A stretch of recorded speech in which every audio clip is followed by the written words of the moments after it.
agora o programa Voz do Servidor, um programa do Sindicato dos Servidores Públicos de Guaraciaba do Norte e Croatá. A apresentação hoje é da professora Verônica Mendes, a voz do servidor. Fala, servidor. Boa noite a todos. Estamos ao vivo mais uma vez nesta sexta-feira, do dia 28 de janeiro de 2022, em mais uma live do Sindicato dos Servidores Públicos Municipais de Guaraciaba do Norte e Croatá. Muito obrigada a todos vocês que sempre nos acompanham, né, que nos dão o prazer de participar conosco deste projeto que visa bater um papo com os servidores e com todas as pessoas que nos acompanham. Agradecemos a todos que semanalmente estão com a gente, ok? Muito obrigado. Gente, nós anunciamos aí nas nossas mídias sociais que hoje nós temos a participação, né, do professor, ex-reitor da UVA, ex-secretário de Educação, que tem várias publicações de livros, inclusive excelentes publicações voltadas para a área da educação, né, que está lançando um livro com uma temática magnífica, né, que tem tudo a ver com o povo guaraciabense, e a gente, claro, quer dar vez e voz às pessoas que têm esses trabalhos, que têm uma relevância social muito grande, ainda mais quando resgata a história, quando traz assim, um relato, fotografias, histórias da nossa querida cidade, Guaraciaba do Norte. Portanto, daqui a pouco a gente está aí falando com o professor Leonan Gomes, ok? Então, antes, portanto, a gente vai falar sobre a Assembleia, né? Na segunda-feira, a gente teve a Assembleia, conforme a gente divulgou aí nas nossas mídias, né? Foi baixado o edital de convocação e na segunda-feira realizou-se a Assembleia Virtual com os professores de Guaraciaba do Norte, cujos temas eram o piso do magistério, né, a questão da reorganização da carga horária, retirada do planejamento domiciliar, uma conquista dos professores no ano de 2013, me parece, 2014. Né? Nós também tivemos outras deliberações, onde esteve inclusa aí a questão do rateio, né? E na Assembleia, os professores deliberaram que vamos lutar pelo nosso piso do magistério, conforme manda a lei de 2008, tá certo? E por conta disso, os professores decidiram entrar em estado de greve. E o que é o estado de greve? O estado de greve é um procedimento normal, né, anterior à greve. O estado de greve ele tem que ser no mínimo de 72 horas, né? E os professores, depois de muitas discussões, a palavra foi dada, muitas pessoas se expressaram. A gente agradece aqui a todos os professores que se manifestaram, que expuseram as suas opiniões, que ajudaram na tomada de decisão dos colegas que estavam em dúvida, né? E assim, com essa relação dialógica, com essa conversa democrática, onde as pessoas têm vez e voz para falar, como assim deve ser, tomou-se a decisão, né? Foi deliberado pelos presentes que nós vamos aguardar 30 dias a contar de segunda-feira, da data da Assembleia, para que a gente tome uma posição com relação à greve. Mas, para nossa surpresa, né, nós tivemos aí o anúncio ontem, né, um anúncio assim, um pouco midiático da parte do presidente da República, que o reajuste do piso é de 33 0,23%. Mas o que na verdade é o piso do magistério, né? Piso é um valor mínimo que foi estipulado através da Lei 11.738 de 2008, foi promulgada exatamente no dia 16 de julho de 2008, que fixa um valor mínimo para o pagamento dos profissionais do magistério. Quando se fala de mínimo, é aquilo que não pode ser menos que aquilo.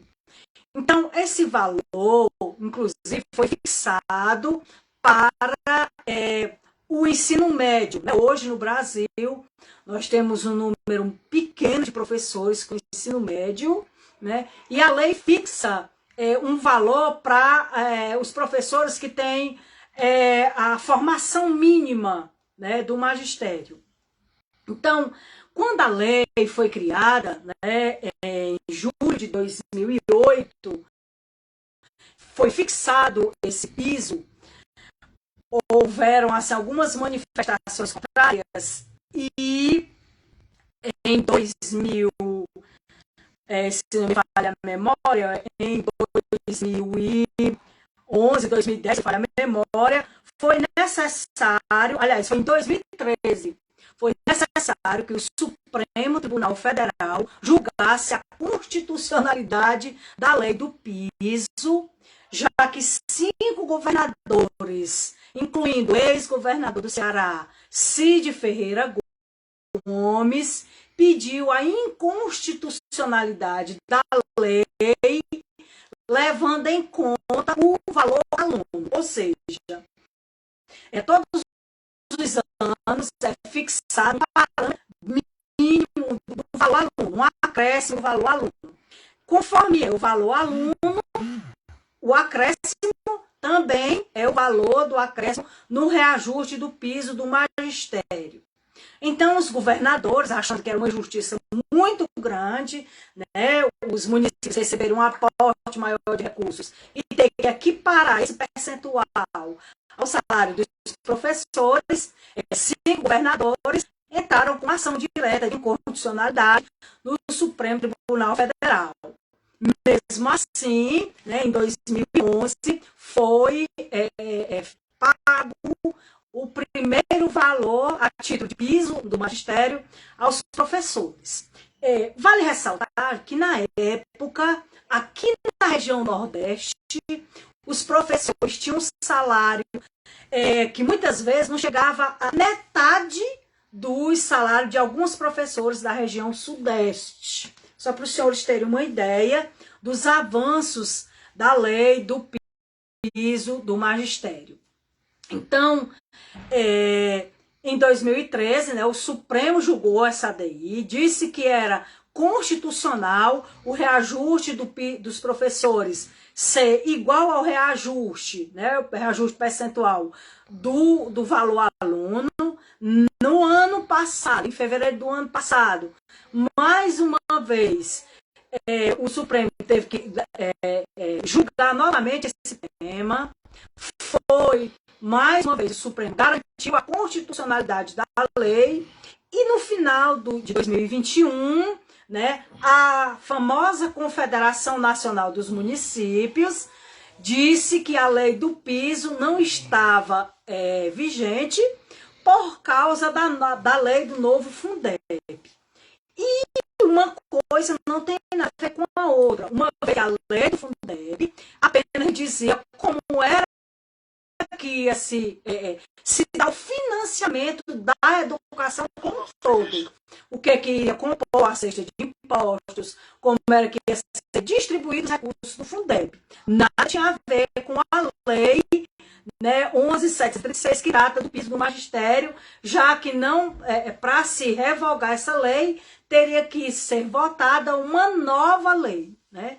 E mesmo assim, né, o ano passado estava tramitando no Congresso Nacional, né, a possibilidade do reajuste do piso, estava vigorar a possibilidade do reajuste do piso ser através de decreto do presidente da República, né? Mas graças a Deus que o Congresso Nacional disse não, né?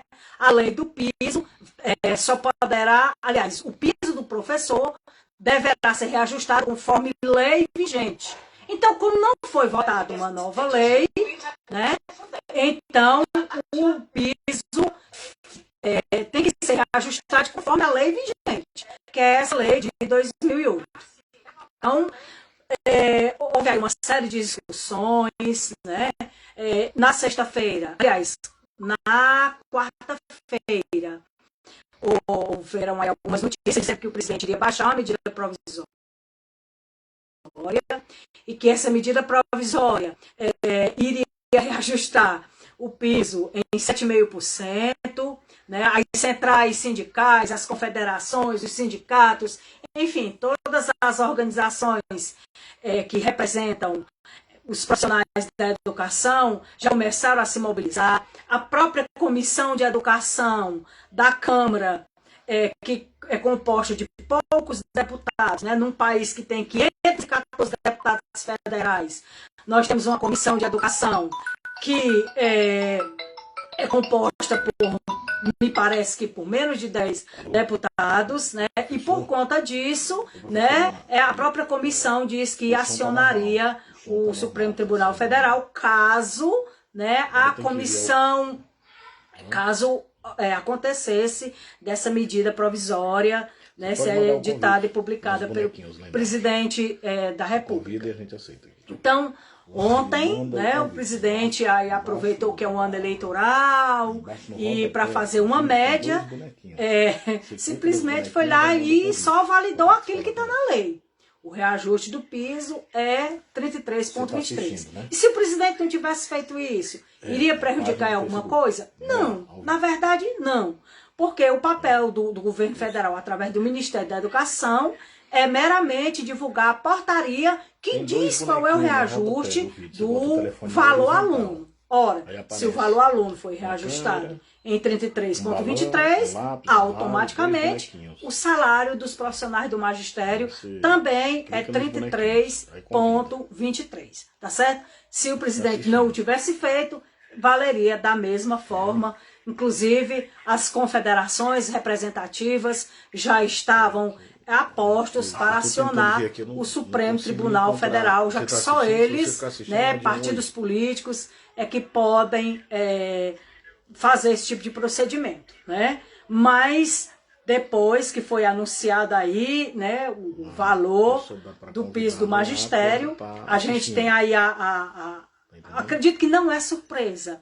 As organizações que representam os prefeitos, já orientando aos gestores que não paguem o valor do piso, né? Porque, segundo eles, vai impactar aí na folha de pagamento em mais de um terço. Mas é importante, o seguinte: aqui em Guaraciaba do Norte, a gente pôde apurar que no final do ano passado, o reajuste, aliás, o acréscimo de repasses do ano de 2021 comparado com o ano de 2020 representava um acréscimo de mais de 38%, né? Mais de 38%. E ainda tem mais um detalhe. Com o novo Fundeb, a complementação da União, ela vai aumentando todos os anos, tá certo? O ano passado a complementação já foi de 12,5%, esse ano será, me parece que de 15%, vai ter um aporte de recursos muito maior. Se o ano passado, com a complementação da União, em cerca de 12,5%, isso significa que esse ano, com 15%, vai ter um aporte muito maior. Se aqui em Guaraciaba os repasses, em comparação a 2020, já representavam cerca de 38%, né, a maior, então acredita-se que esse ano, com certeza, só vai aumentar esse percentual. De modo que, no que se refere ao comparativo de aumento de folha, não vai impactar para que o município fique com saldo devedor, uma vez que o reajuste do valor aluno também aumenta, né? É aí uma proporcionalidade bem equivalente. O valor aluno aumenta, do professor aumenta, mais um, né, acerta o outro. Então, mas agora falando aqui de Guaraciaba, no que a gente deliberou em assembleia, é importante que a gente faça aqui uma análise tendo como alguns pontos. O primeiro, Guaraciaba, recentemente, foi avaliada aí me parece que pelo Instituto Firjan, de que tem uma situação fiscal equilibrada. Se nós temos um município com uma situação fiscal equilibrada e vai ter um acréscimo nas suas receitas proporcional, pelo menos a título de reajuste, nas despesas, então, se ela está equilibrada fiscalmente, então acredito que não vai ter nenhum problema para dar o reajuste. Outro, nós conversando com a secretária, ela nos disse o ano passado que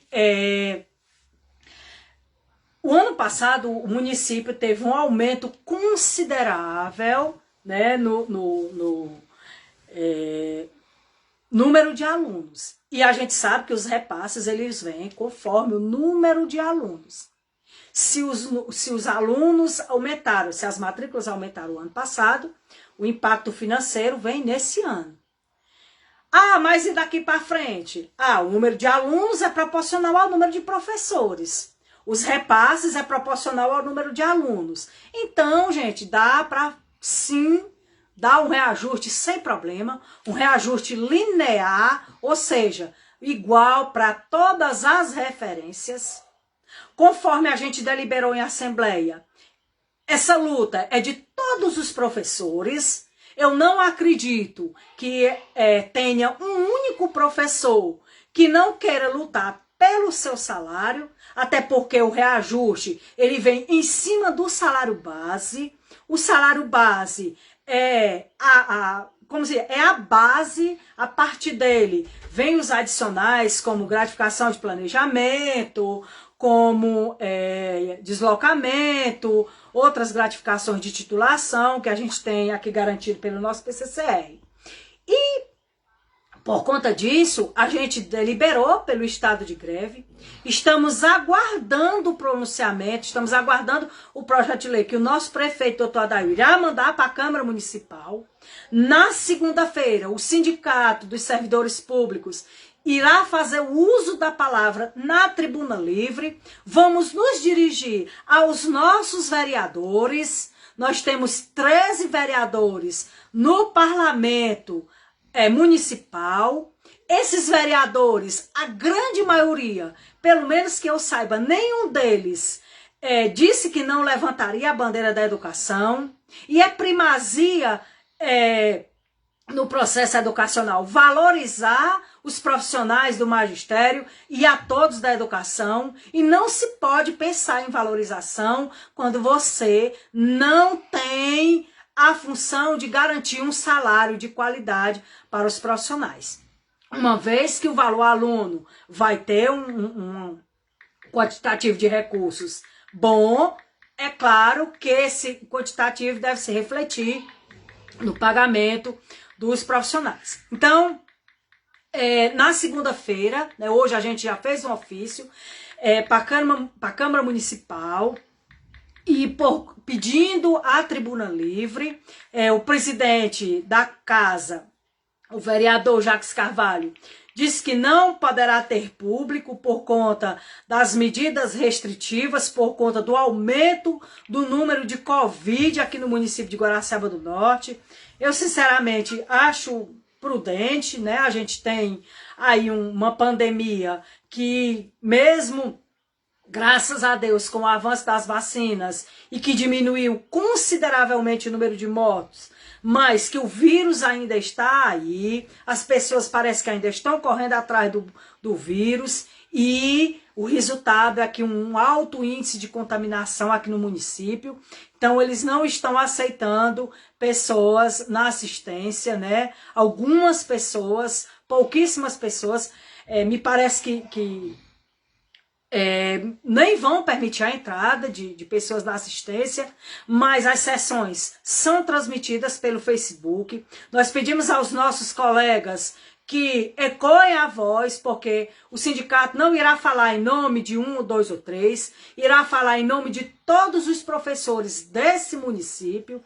Nós vamos nos reportar aos nossos legisladores, iremos dizer para eles, assim, de forma bem explícita, qual é o papel deles, uma vez que estão ali para defender a educação e, nesse momento, precisam defender os professores, que nós queremos o reajuste linear, sob pena dos professores se reunirem em assembleia convocada pelo sindicato para deliberarem e deflagrarem greve pelas condições de trabalho, por melhores salários, porque os profissionais passaram décadas nesse país que não tinham direito a um piso Então, agora, não é justo que um índice um pouco melhor, que venham representações de lá ou de cá, que queiram ceifar o direito dos profissionais, tá certo? Então, na segunda-feira, nós faremos o uso da tribuna livre, tá certo? E, por conta disso, nós pedimos que vocês nos ajudem para que a gente tenha, assim, um máximo de visibilidade, para que sensibilizemos as pessoas de bom senso, né, que nós estamos atrás daquilo que é nosso direito. E isso está incluso nas ações do estado de greve, não será a única, né? Nesse período de 30 dias que foi deliberado pela Assembleia, que é soberana nas decisões da instituição, nós teremos outras ações, né, para lutar pelo reajuste do piso. Iremos falar também do reajuste salarial, tá certo? E, assim, a luta da instituição, tá certo? No transcorrer desses 30 dias, nós teremos outras ações, ok? Mas, na segunda, o Sindicep fará o uso da tribuna para nos dirigirmos aos nossos vereadores e também ao nosso prefeito municipal, que já foi oficiado pela instituição a respeito do piso e do reajuste do salário mínimo, que, ao que a gente sabe, não foi o projeto para ser votado, ok? Bom, mas a gente está aqui com o nosso queridíssimo professor Leonan Gomes. O professor Leonan foi convidado pela gente, né, pela instituição Sindicep, para falar sobre o seu novo título, né, sobre o seu novo livro. O professor Leonan, que já tem temas voltados para a educação.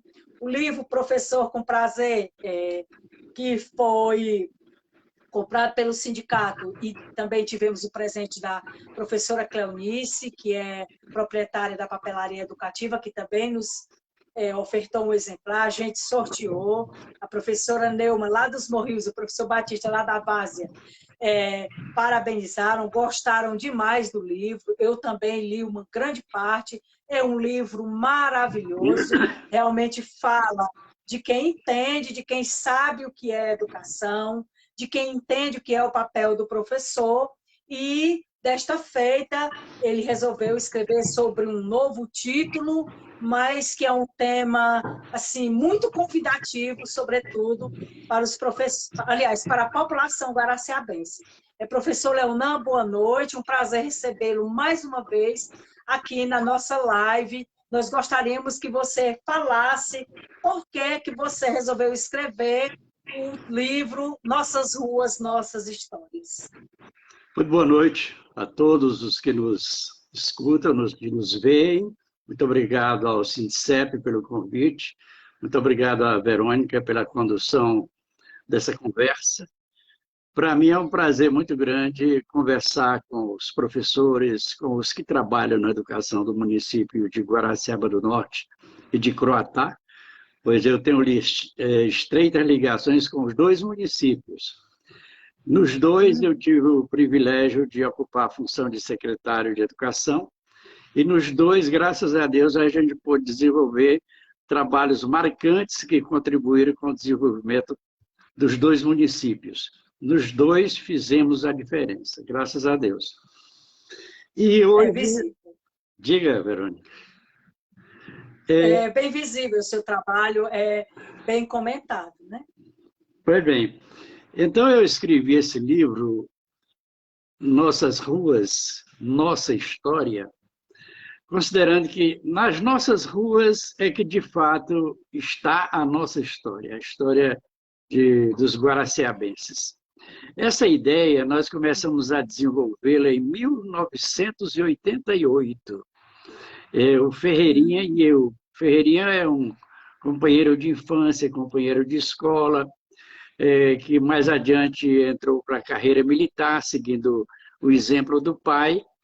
Mas nós fomos colegas na quarta série do primário aí em Guaraciaba, quando sequer havia prédio público.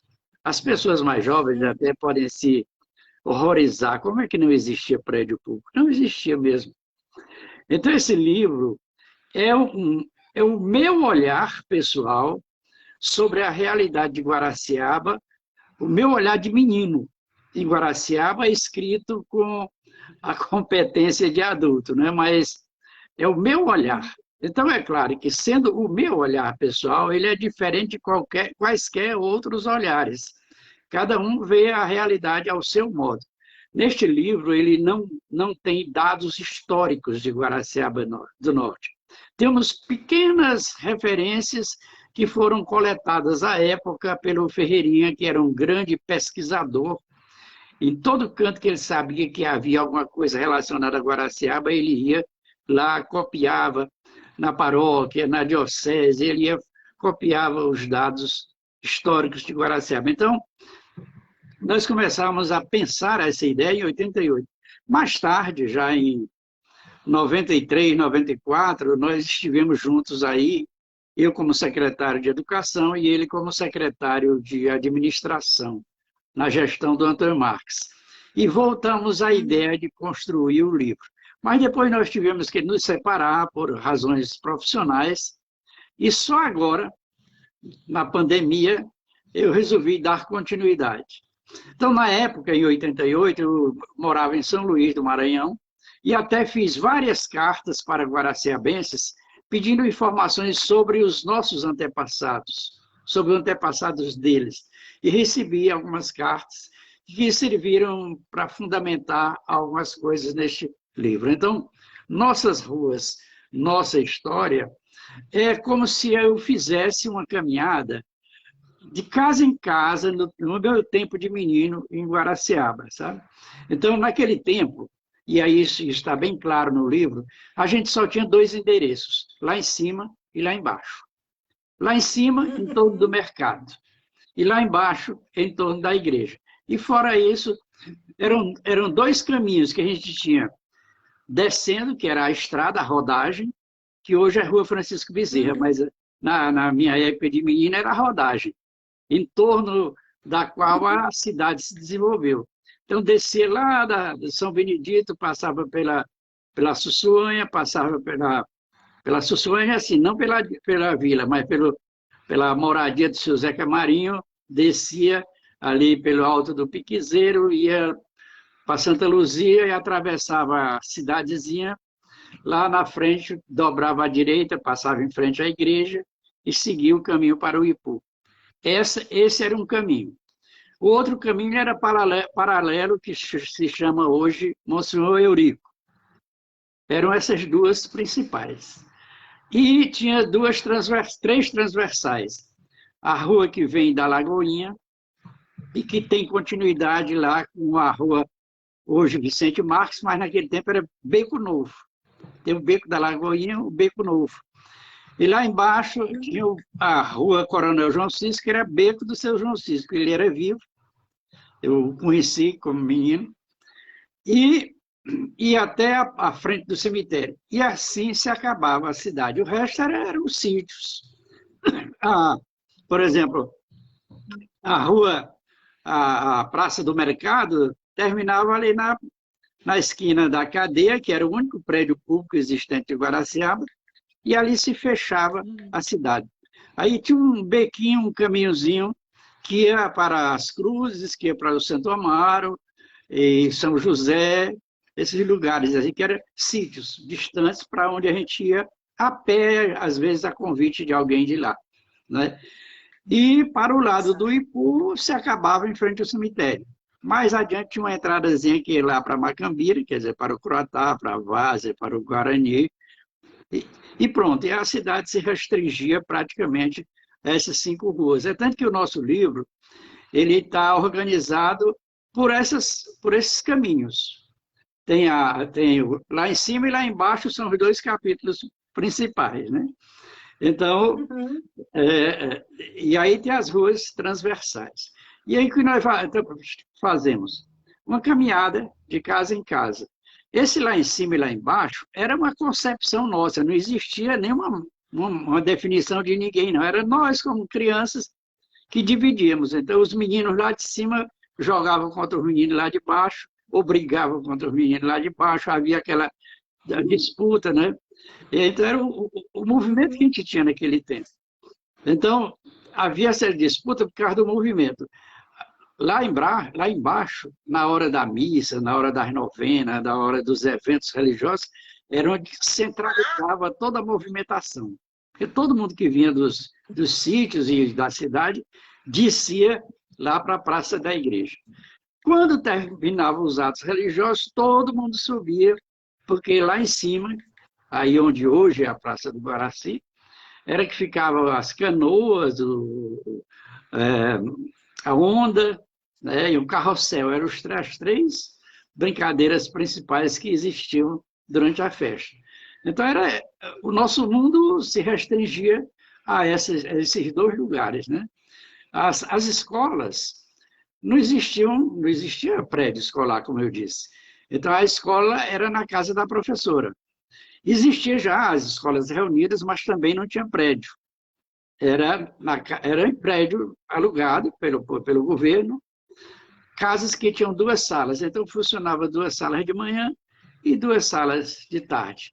E assim era a educação de Guaraciaba. Afora, já quase em 1955, acho que 54, vieram de Fortaleza 2 conterrâneas que se haviam formado no normal, e isso era uma grande conquista, e abriram suas escolas. Uma era a dona Dese, filha do seu Chico Torres, e que abriu uma sala de aula, e nós fomos estudar lá com ela.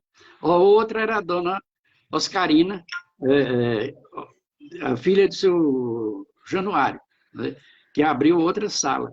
E assim, essas 2 particulares. Antes, teve também a escola de seu Cabral, que era naquela rua que passa por trás da igreja, só pelo lado esquerdo, era lá dentro de um sítio. Então, a gente todo dia ia para o sítio. Então, lá eu fiz a 3ª série, primário.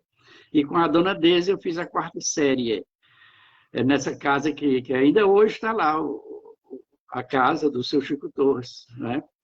Então, era muito interessante, porque as filhas dele tocavam bandolim. Então, antes da aula, a gente ouvia, a gente não sabia qual delas estava tocando.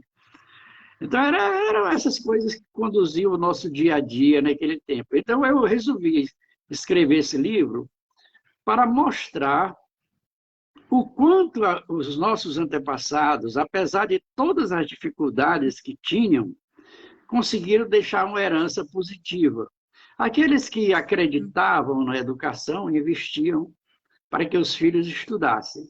É claro que isso depende muito dos pais, porque eu hoje, com a experiência de vida que eu tenho e com as ligações que eu tenho com a educação, eu sei que uma criança jamais escolheria ir para uma escola. Ela preferia jogar futebol, ou brincar de boneca em casa, com as amigas, do que ir para a escola. Mas se os pais insistissem, aí a gente ia para a escola.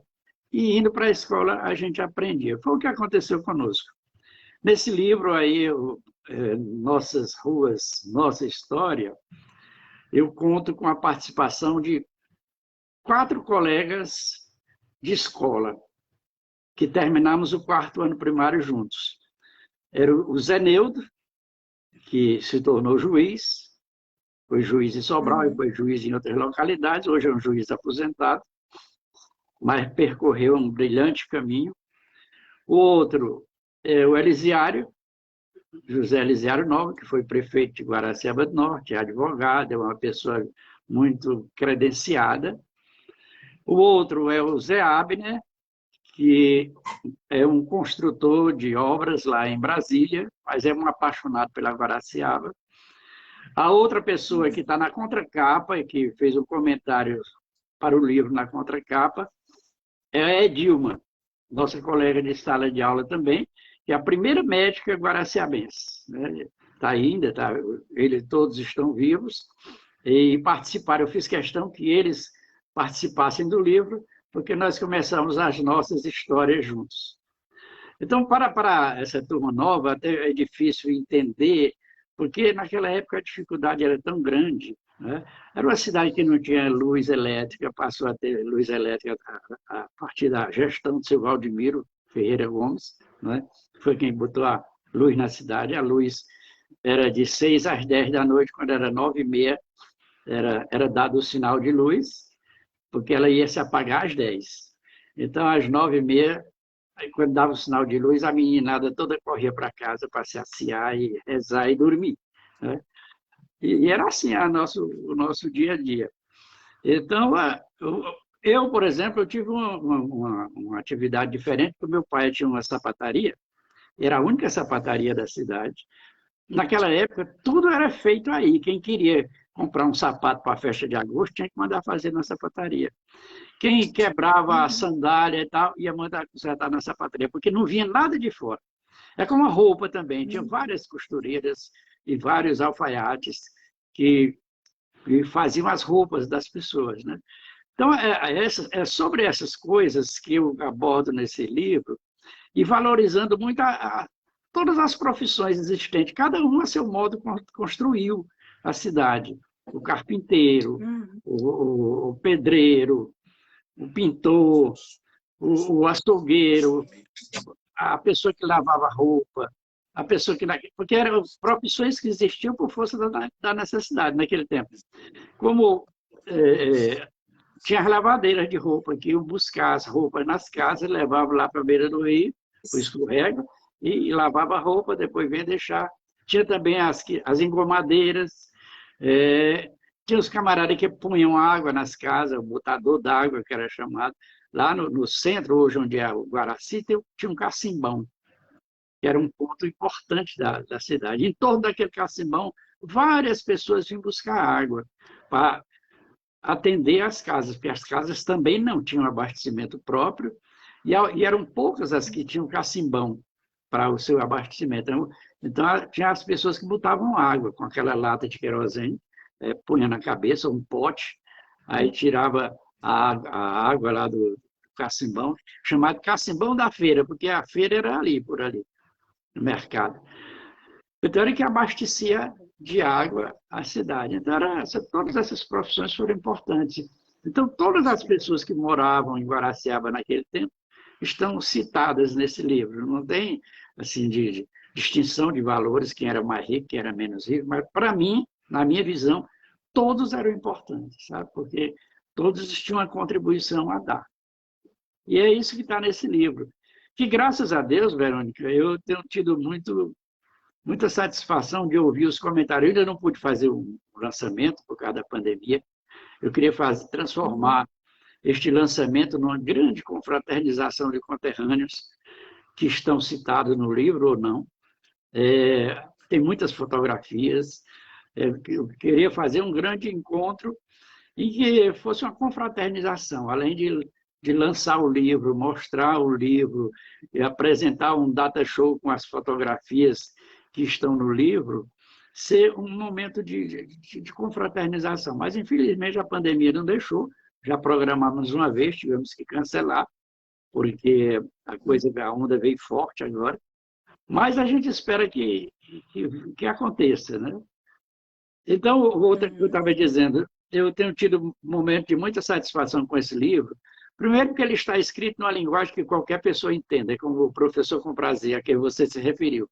O grande segredo desse livro é porque ele está escrito na linguagem que o leitor escreveria se fosse ele o autor. Então, na mesma coisa desse livro. Ele está escrito numa linguagem simples para as pessoas entenderem o que está ali. Então, eu tenho recebido, ainda não houve o lançamento, mas mesmo assim algumas pessoas mais curiosas para conhecer o livro já mandaram buscar aqui em Fortaleza. Então, eu acho que mais de 50 livros já estão circulando. E aí os comentários são os mais interessantes que eu tenho ouvido. Assim, o Expedito Filho fez um comentário dizendo que ao ler o livro estava encantado, parecia as histórias que a mãe dele contava para ele, a Lucimar, né? Então ele ficou encantado com o livro. Outras pessoas que escreveram, e ontem, para surpresa minha, uma surpresa agradável, eu recebi uma mensagem pelo WhatsApp de uma pessoa de Toronto, no Canadá, cearense, que ouviu falar do livro. E o pai dela, que mora em Vitória do Espírito Santo, ficou muito ansioso para ver o livro. Então, ela me passou uma mensagem pedindo para eu encaminhar um livro para o pai dela, que ele estava sem sossego para ver esse livro, né? Então, já hoje atendi. Então, é uma coisa que é prazerosa para quem escreve, ver a receptividade do que a gente escreve dessa forma, né? Despertando curiosidade. E é isso aí. Quando você estava falando aí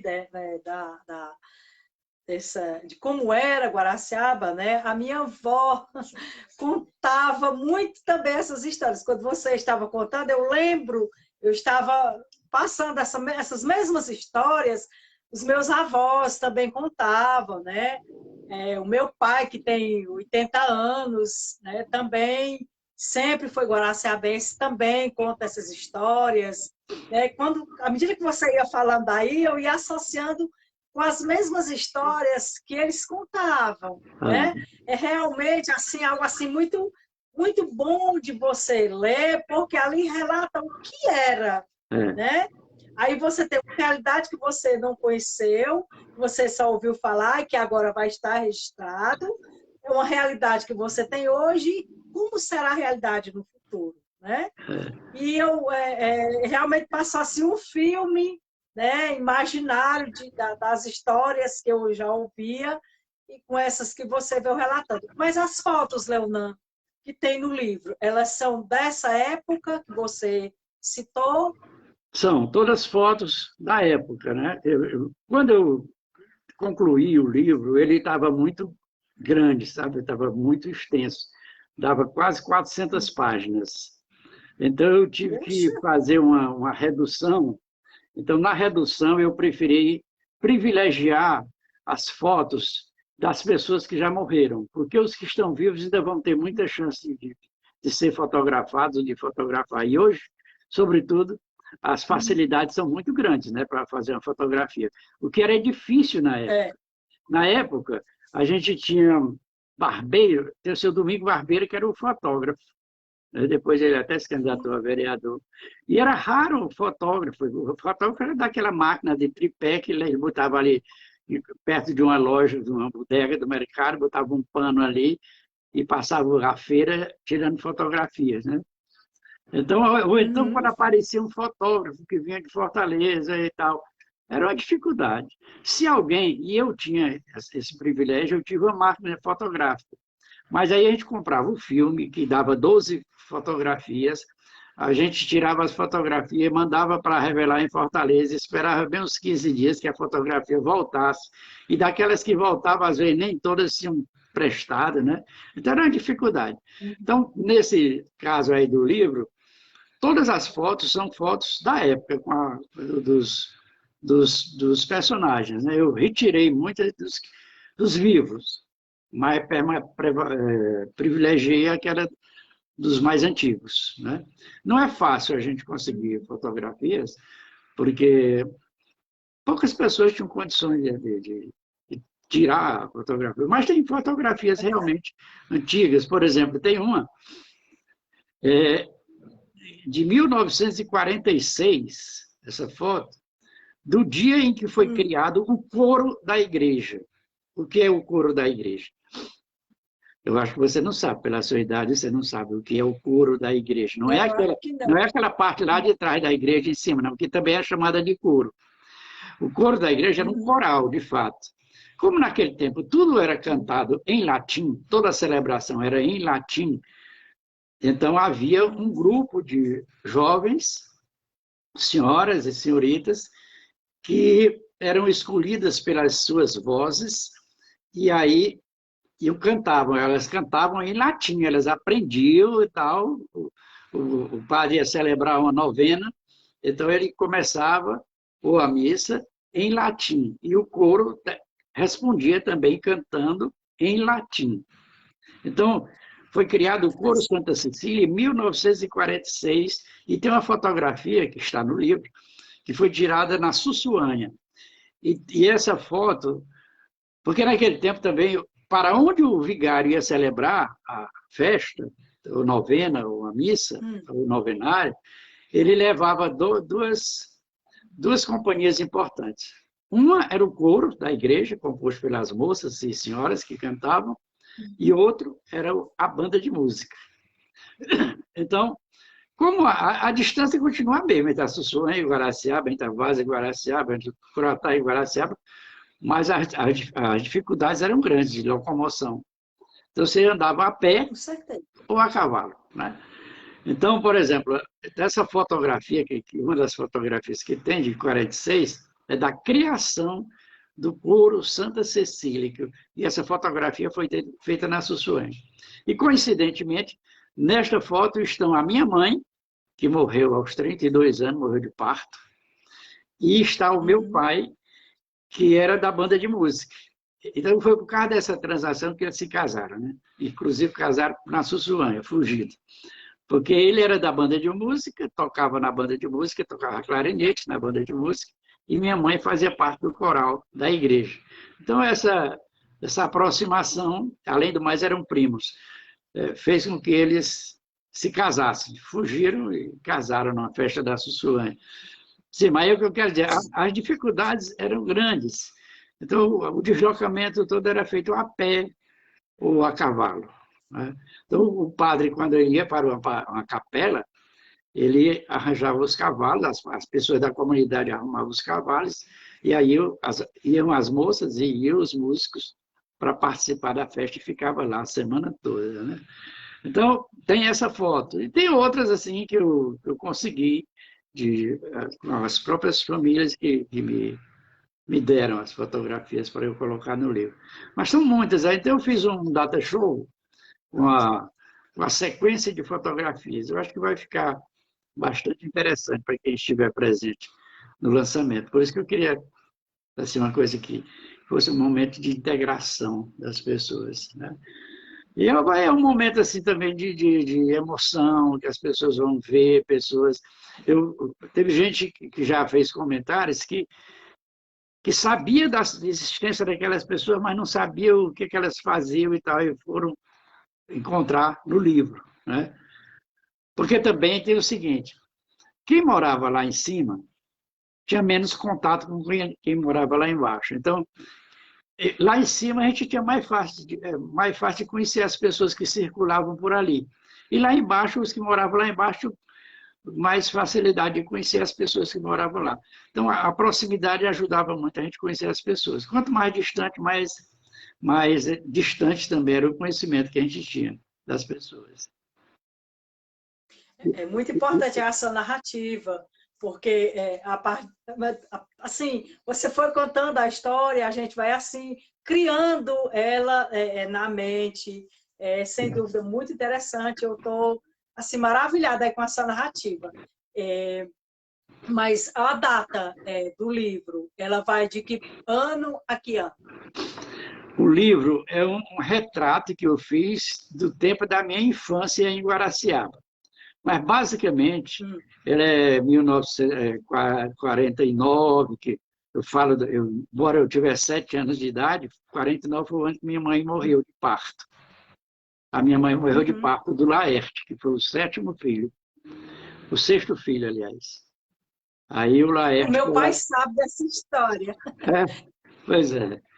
Sim. Então, isso aí foi uma coisa que me marcou, embora eu fosse criança, tinha 7 anos, mas naquele movimento que aconteceu na minha casa, a parteira e tal, e aquele movimento na casa e a situação se complicando, mas aí eu vi, naquele tempo não tinha médico, o médico mais próximo era no Ipu. O Ipu continua no mesmo lugar, mas eram 4 horas de viagem para ir ao Ipu e 4 horas para voltar, se achasse um transporte.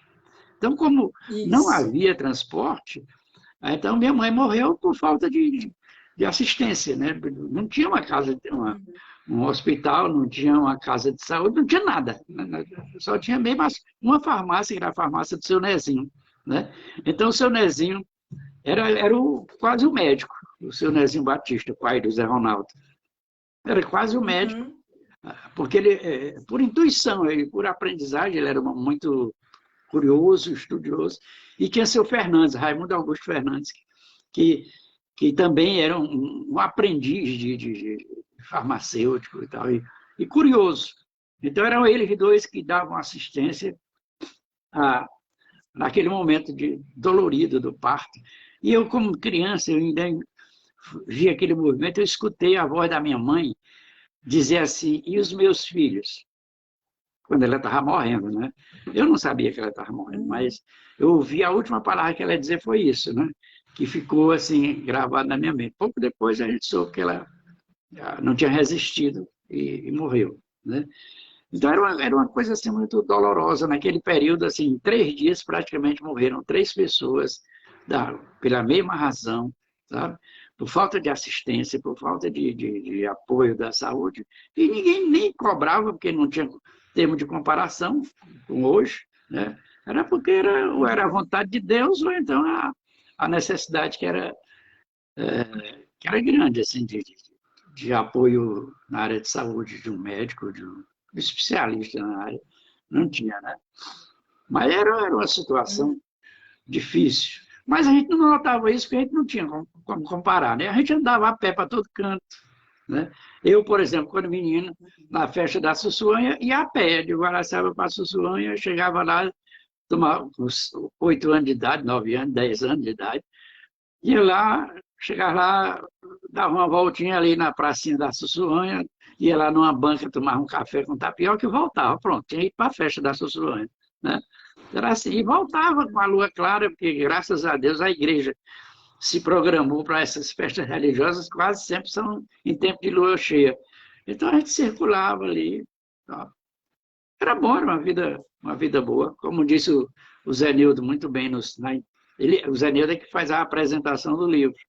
Então, ele, no seu linguajar bem elaborado, ele falava da importância daquela convivência que a gente tinha, viu, Verônica? Naquele tempo, todo mundo cuidava da vida de todo mundo assim. Por exemplo, se eu estivesse na casa do seu Nezinho na hora do almoço, a dona Quitéria disse, olha, vá para casa que está na hora do almoço. E eu ia, nem... Se fosse o contrário, algum dos filhos dela estivesse lá em casa na hora do almoço, minha mãe ou minha tia, que casou-se com meu pai, disse assim, vá para casa que está na hora do almoço. Se estivesse na rua brigando, qualquer pai, qualquer mãe se sentia autoridade para orientar aquela criança, né? Então, havia assim, uma ligação muito grande entre a gente. Então, tem fatos que são narrados no livro, assim, que poucas pessoas tomaram conhecimento, que foi uma delas que eu testemunhei como criança, e a importância do serviço de alto-falante. Guaraciaba tinha um serviço de alto-falante Tupi, era uma amplificadora que funcionava lá na Praça da Igreja. Tinha um estúdio, parecia uma estação de rádio mesmo, com aquela vidraçazinha, o locutor era seu Antenor Mello, que ficava lá. E um dia chegou todo dia a amplificadora começava às 6 horas e 8 horas encerrava. E ele ia para casa. Aí houve um dia que a amplificadora encerrou. Para nós, criança, era interessante, porque estava quase na hora de a gente ir para casa. Aí ele encerrou. 15 minutos depois, ele voltou. E aquilo despertou a curiosidade de toda a cidade. Por que a amplificadora voltou? Aí esse antenor avisou para a comunidade que tinha chegado na cidade um padre, mandado pelo bispo de Sobral, para levar a lâmpada do Santíssimo para o Museu de Sobral. Não sei se você sabe o que é a lâmpada do Santíssimo. A lâmpada é um abajur de prata que antes era colocado bem próximo ao altar. Hoje ele fica reservado ali, onde tem o Santíssimo. Isso, eu então, sei. Era a lâmpada do Santíssimo. Porque aquela lâmpada toda de prata, é muito importante. Então, o moço Antonino havia negociado com o bispo uma troca, mas não avisou para a comunidade, de modo que o padre veio buscar. E o seu antenor, quando ele foi para casa, passou pela casa do seu Chico Torres, viu aquele movimento e conversaram, e se sentiram assim meio traídos, né, para levar a lâmpada do Santíssimo sem a autorização da comunidade. Aí eles decidiram que ele voltaria a levar a amplificadora para avisar para o povo que havia esse padre para levar a lâmpada do Santíssimo. E assim ele fez.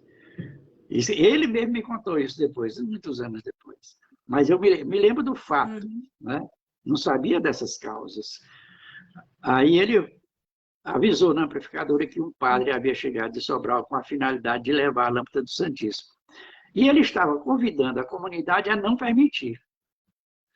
E assim, em questão de 5 minutos, talvez, no meu julgamento, a comunidade cercou a igreja, furou os pneus do jipe do padre. E aí hoje a lâmpada está aí, né? Quer dizer, foi um ato de cidadania, né? da população, né? Esse foi um momento importante que eu testemunhei, eu vi aquele movimento. Não cheguei a ir lá para baixo, porque eu morava na parte de cima, ali, não sei onde eu diria hoje, mas tem uma farmácia ali na margem da Francisco Bezerra. Então eu não fui para lá, porque como eu era criança, eu ficava distante para ir para lá, sozinho. Mas certo é que a lâmpada ainda hoje está lá.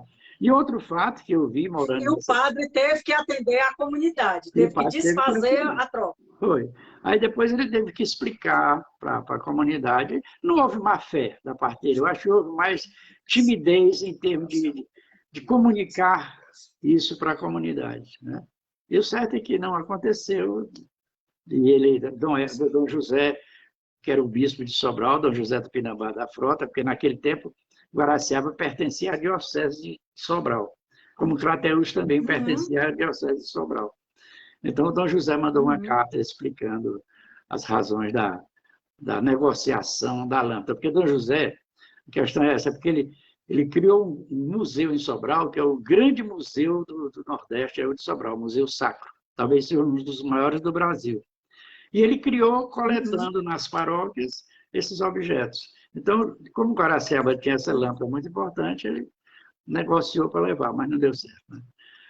Outra história é da expulsão de um juiz. Guaraciaba expulsou um juiz. Pouca gente talvez saiba.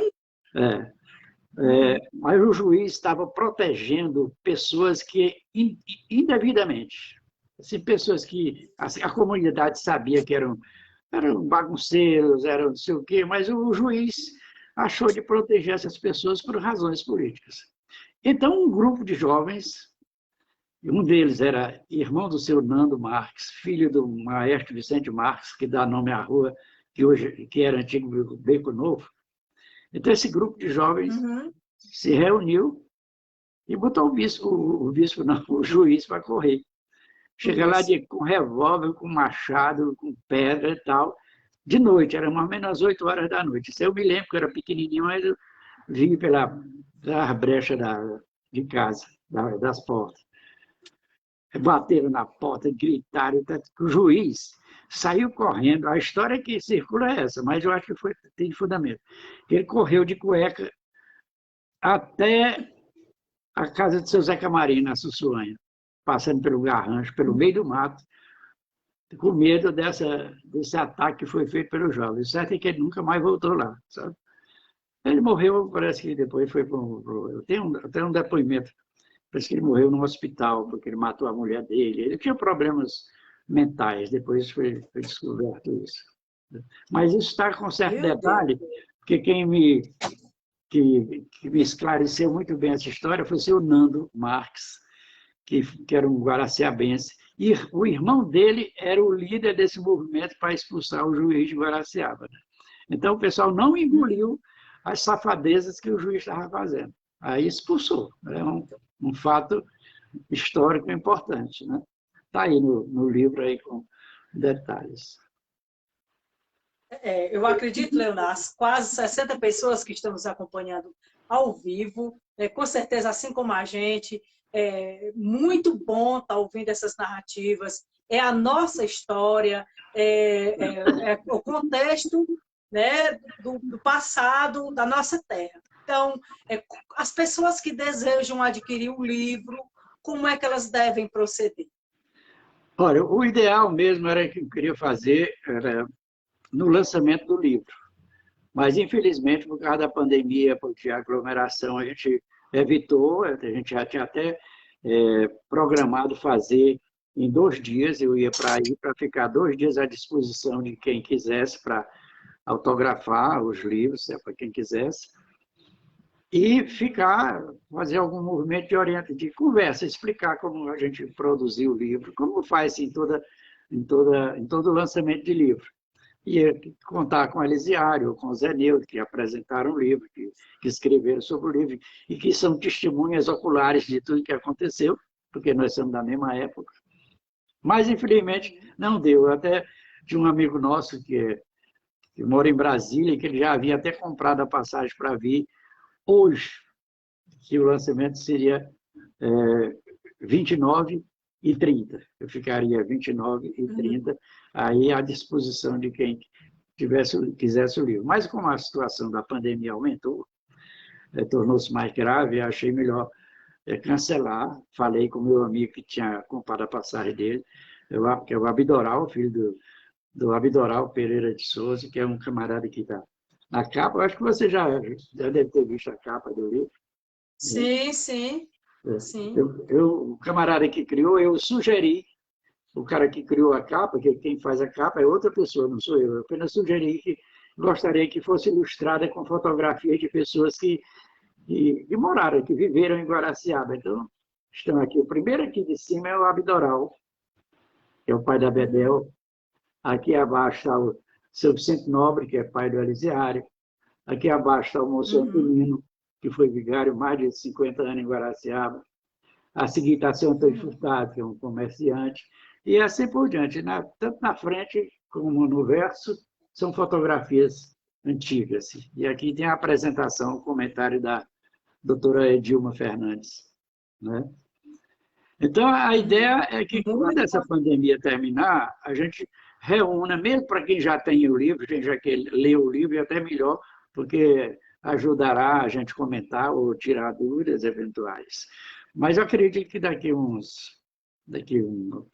começo de março, talvez, a gente possa fazer. Mas, enquanto isso, várias pessoas já se manifestaram, já vieram comprar livros. Essa tarefa está com o Rômulo, de cuidar da o Rômulo professor, né? Trabalha na Marina e trabalha também no município. Não, o Rômulo é neto do seu Meton Silvano, ele é Guaraciaba, a família dele é de Guaraciaba, não é Rômulo professor, não, ele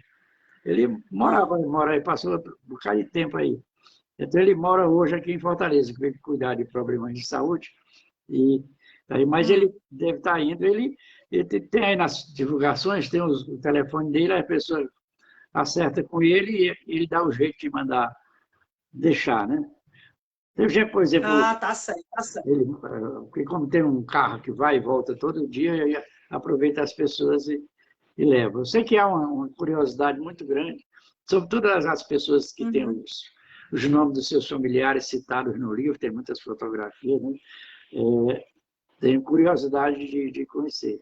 Isso me dá um prazer muito grande, porque a gente sente que a gente fez aquilo que as pessoas gostariam de fazer.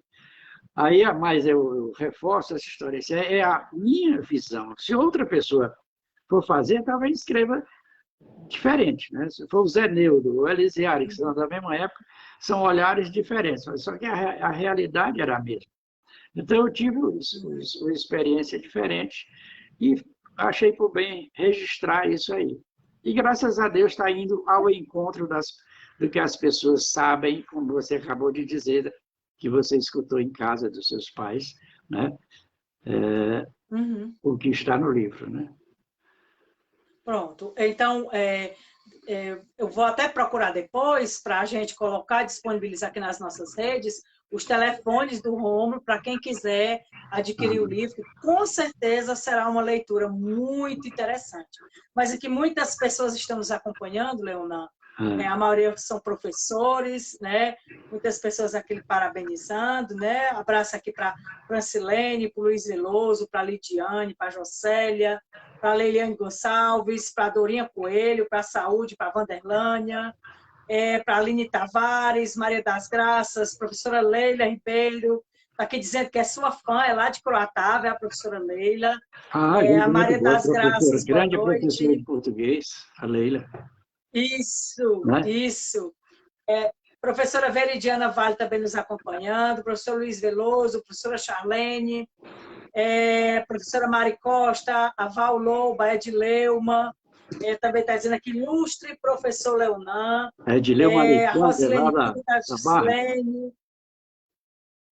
A Edileuma, acho que é lá da Barra do Sotero, né? Edileuma Alexandre. Isso mesmo. Sim. Pronto, a professora Charlene, a Rosilene, a Jusilene Oliveira, a Jessicleide, a professora Maria Rufino, a Maria Aparecida, a professora Nilce, Batista Soares, né? Também está aqui elogiando, bonito o título do livro, é bom ouvir a história dele quando criança, que também faz com que a gente lembre da nossa, né? O professor Batista aqui comentando, a Salete também está nos acompanhando, a professora Neuminha, a Luciana Fernandes, a Iraneide Fonteles, a Cristiana Carvalho, a Terezinha Martins, a Cláudia Xavier, a Rosina Furtado, Luiz Alberto, o Edileu Alexandre, a Francimeira Araújo, a Isna Araújo, professor Ariacílio Nobre também está aqui comentando, Leonan, uma das pessoas mais cultas do nosso município, pessoa que sempre lutou pela nossa educação, orgulho de escutá-lo nesse momento. Obrigado, Ariacílio. A Melra Leitão também nos acompanha, Silva também, João Lima, né, o Antônio Ribeiro Martins, a Arminda Oliveira, a Socorro Torres, a Rosa Pereira, a Rosinha Camelo, a Auxiliadora Coelho, a Dona Sebastiana Souza, o Wellington Campos, a Vivi Melo, a Maria Célia, a Rosania Oliveira, o Edmar Feitosa, a professora Ivani Salles, o professor Gerson Carlos, o Edmar Feitosa, são pessoas que nos acompanham ao vivo, que estão aqui se deliciando com essa sua narrativa maravilhosa. O Edmar é meu primo. Que faz a gente ver um filme, né? Passa a ser um filme na cabeça da gente. Leonan, muito obrigado. Aconselho a todos a adquirir o livro, Nossas Ruas, Nossas Histórias. O espaço está aberto para as suas considerações finais.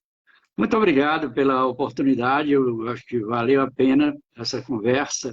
Espero que a gente, ao definir uma data para o lançamento, possa reencontrar, promover um grande encontro de conterrâneos e amigos de Guaraciaba do Norte, para a gente se confraternizar.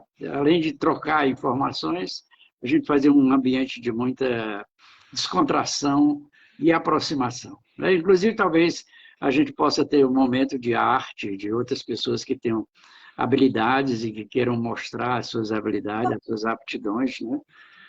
E até a culinária, que a gente possa ter nesse momento, né? Eu penso assim, muitos bulins, eu não sei se ainda tem hoje bulins. Tem? Você sabe o que é isso, Verônica? Bulim? Tem, que são feitos de goma, né? Sim, pois é. Era a coisa principal lá do Café da Ituca, que era onde foi ultimamente a loja do Laerte, onde é aquela lojinha de frutas ali da esquina do mercado. Uhum. Bem no parte de Exatamente. frente ali para Francisco Bezerra, né? Hoje Francisco Bezerra. Muito obrigado a você, Verônica. Eu quero dizer mais uma vez que eu estou à disposição. Quando essa pandemia passar, nós temos outros projetos para a gente desenvolver. Eu quero dar a minha contribuição para o sindicato e para os professores, a quem eu tenho uma atenção muito grande. E que eu acredito muito. A gente agradece, sua ajuda vai ser de muita valia, viu? Você realmente é uma pessoa que tem assim, um vasto conhecimento e vai nos ajudar, com certeza. Muito obrigado, Verônica.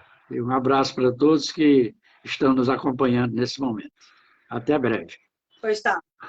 Pois tá. Muito obrigada a todos vocês que nos acompanharam. Agradecer aqui também o nosso colaborador, Júnior Ximenes, que nos ajuda nessa live. E mais uma vez reiterando, na segunda-feira, né, como parte da programação dos 30 dias do estado de greve, nós estaremos usando a tribuna da Câmara Municipal, né, para nos dirigirmos aos nossos edis, aqueles que representam a população guaraciabense e que devem defender com muita garra e com muita responsabilidade a educação guaraciabense, que nesse momento tem alguns tópicos e um deles é o piso do magistério. Muito obrigado mais uma vez, fiquem todos com Deus. Foi um prazer estarmos juntos aqui em mais uma live e com essa narrativa aqui de um pouco da história da nossa querida Guaraciaba do Norte. Muito obrigado, fiquem com Deus e até a próxima semana. Obrigado.